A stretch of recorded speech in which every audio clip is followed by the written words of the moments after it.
Bienvenue dans ce nouvel épisode de Grandiose, le podcast où tu oses grandir. Aujourd'hui, on démarre ensemble quelque chose de grand. On démarre la saison 1. Avant de manager les autres, apprends à te manager toi. Une saison entière consacrée à ce que personne ne t'a jamais dit dans tes formations de management. Ce que l'on tait, ce que l'on évite, ce qu'on préfère mettre sous le tapis parce que c'est plus confortable comme ça. Je te préviens, ça va toucher des endroits que tu n'as peut-être jamais osé regarder. Mais c'est exactement là que tout commence. Pour ce premier épisode, je vais commencer par te parler d'une image. Une image simple que tu connais sûrement. La goutte d'eau qui fait déborder le vase. Tu sais, c'est ce moment où tu craques, où tu te dis stop, où tu démissionnes, où tu claques la porte, où tu pleures dans ta voiture après une réunion. Ce moment où tu te réveilles un matin et tu réalises que tu n'as plus envie de rien. Tu appelles ça la dernière goutte, celle qui a fait déborder le vase. Genre, n'en jetez plus, la coupe est pleine. Mais je vais te dire quelque chose, Juju, et j'ai besoin que tu l'entendes vraiment.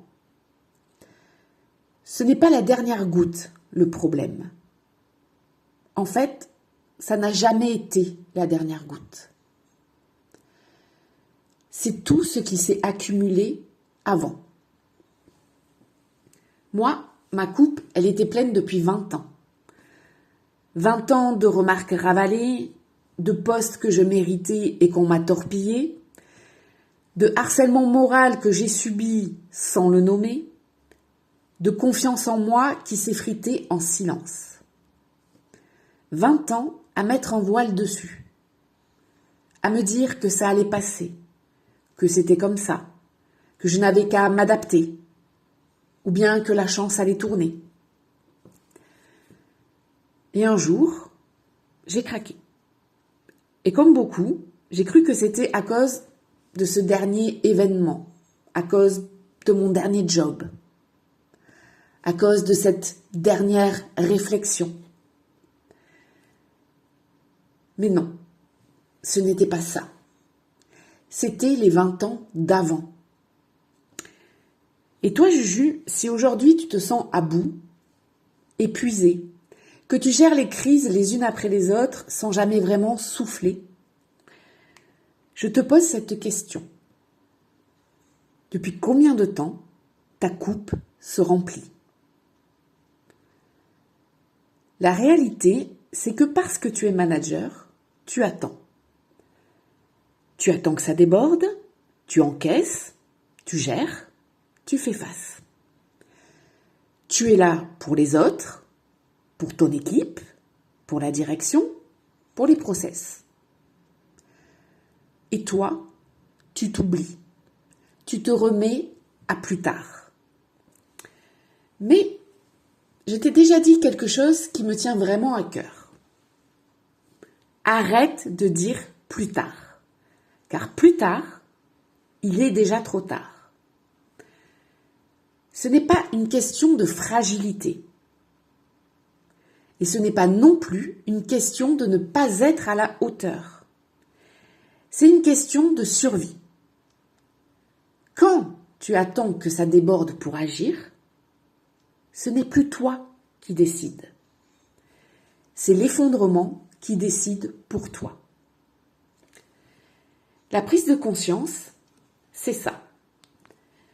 C'est ce moment, pas forcément dramatique, parfois très silencieux, où tu réalises que ce n'est pas aujourd'hui le problème. C'est tout ce qui s'est accumulé avant que tu n'aies jamais vraiment regardé la vérité en face. Et cette prise de conscience, c'est ton premier acte de courage. Pas le plus spectaculaire, mais le plus profond et le plus fondateur. Dans le prochain épisode, je vais aller plus loin. Je vais te parler de ce voile qu'on met dessus, de ce mécanisme qu'on utilise tous, souvent sans le savoir, pour survivre quand la coupe déborde. Et je t'assure, tu vas te reconnaître. En attendant, si cet épisode t'a touché, n'hésite pas à le partager avec un ou une collègue manager qui en a besoin. Et si tu veux qu'on creuse tout ça ensemble, toi et moi, en profondeur, DM-moi sur Insta ou LinkedIn. Je te dis à très vite dans Grandiose, parce que tu mérites de grandir.